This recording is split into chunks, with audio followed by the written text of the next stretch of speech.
Nos encontramos ya en Termas de Colina, un lugar hermoso, emplazado ya en las cordilleras, en la alta cordillera de los Andes. Aquí, como pueden ver, está cayendo nieve, tenemos una linda nevasca en el invierno de Chile. Las aguas termales pueden llegar a tener hasta 60 grados, esta de acá tiene como 58 grados y la de abajo tiene una temperatura más confortable, así que generalmente la gente no se mete mucho en esta. Y ahí tenemos ya el sector donde se cambian y todo.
A sandália tá ali, ó, se quiser.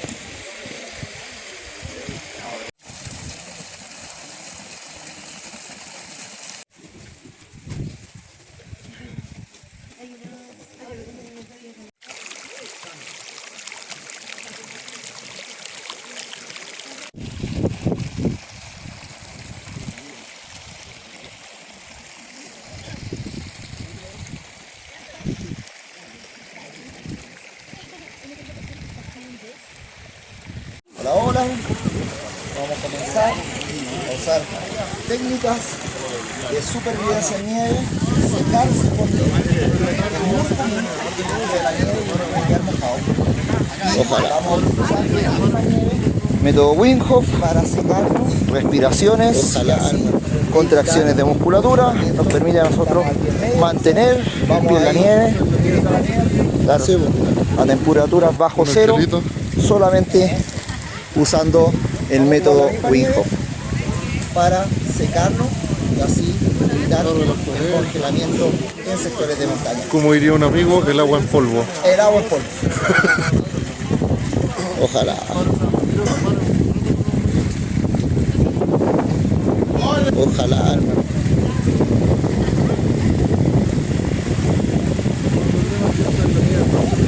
Sí, bueno.